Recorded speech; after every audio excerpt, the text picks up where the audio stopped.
Hi everybody, welcome to Rush Reality. My name is Sam, thank you so much for joining me.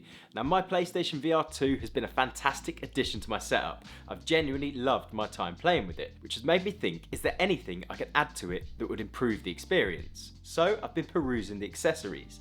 Today I want to talk you through my favourite one, something that can improve the graphics and reduce the Mora and haloing that you get from the Fresnel lenses. So the challenge I found coming from the Quest 2 to the PSVR 2 is that I already had a very well flushed out ecosystem for the Quest 2. I had added things like prescription lenses that made it a perfect experience for my eyesight. And would the same even be possible with the PlayStation VR 2 because of the eye tracking? And my concerns increased when the headset launched because none of the existing companies that made lenses were making any for the PlayStation VR 2. Well, they weren't at the time, but these companies moved quickly. Enter VR Rock.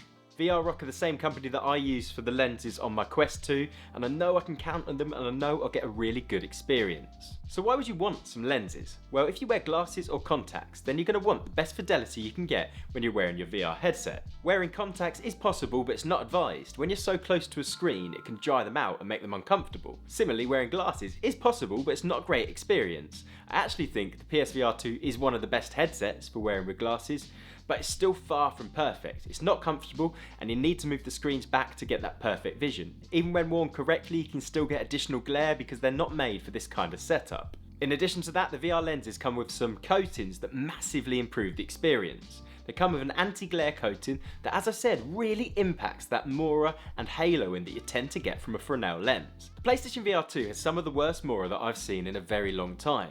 It's not something that pulls you out of the experience, but once you start to notice it, you kind of can't miss it. It really does make you think, why wasn't it possible for them to land a solution like the pancake lenses most companies are moving to now? You also get a blue light filter that helps protect your eyes when they're so close to a screen. It genuinely is impressive how much of a difference the anti-glare coating makes. I kind of don't understand why that coating isn't on the Fresnel lenses to begin with. If it's so impactful, then surely Sony could implement it right at the start. There probably is a reason that I'm not aware of. I've not got a background in optics, but it just feels like it could be such a simple solution. The lenses themselves are incredibly simple and easy to fit. They come in this handy carry case, and I can tell you it's quite effective because just before I started filming, I forgot they were in my back pocket and I sat down way too hard.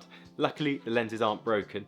Thank you for a well-designed case. When you open the case, inside you will find two simple lone fittings. Now that's very different to the design that was used for the Quest 2.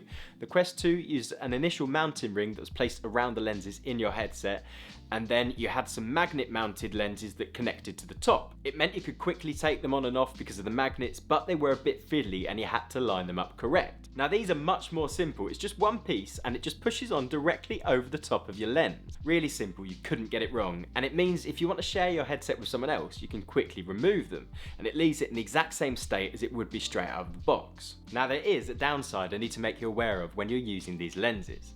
That is the impact it has on your field of view. Now if you compare them to the design that was used for the Quest 2, something really stands out.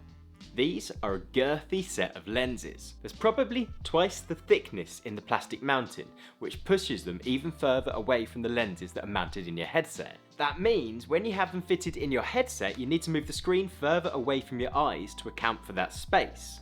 Further away that screen is, the less wide your field of view will seem and the less immersive your experience could be. For me, it's a game-by-game decision on whether or not I choose to wear the lenses. For high-fidelity games where I really want the clearest visuals you can get, something like Gran Turismo 7, then I would definitely choose to use the lenses, and I think it makes a massive difference to the experience. But for other games where I really want to be as immersed as I possibly can be, something like Switchback VR, that is all about that kind of jump scare experience, where you really want to feel terrified, then I take them off and I go for the wide field of view, most immersive experience I can. On a side note, since we mentioned it, I did record some footage of my first playthrough of Switchback VR. I haven't uploaded it yet because the experience is kind of embarrassing. They're very effective with the jump scares in that game, and I'm jumping out of the seat of my pants every time these monsters come at me. Now if you want to see that, let me know and I'll consider throwing it down. But anyway, if you want to pick yourself up a pair of the lenses, then just click the link to VR Rock in the video description. Once you get there, enter the code RUSH, R-U-S-H. That will save you 10% off what is already a very competitive price. Now I do recommend them, they're a very effective product. If you're looking to enhance your experience, it's a really good way of upping that fidelity. I'd love to know your thoughts. Do you ever wear glasses when you're playing in VR? Or have you found an alternative solution? If you've enjoyed this video, then a like would be appreciated and I'd love to see you on the next one. Thank you very much. Goodbye.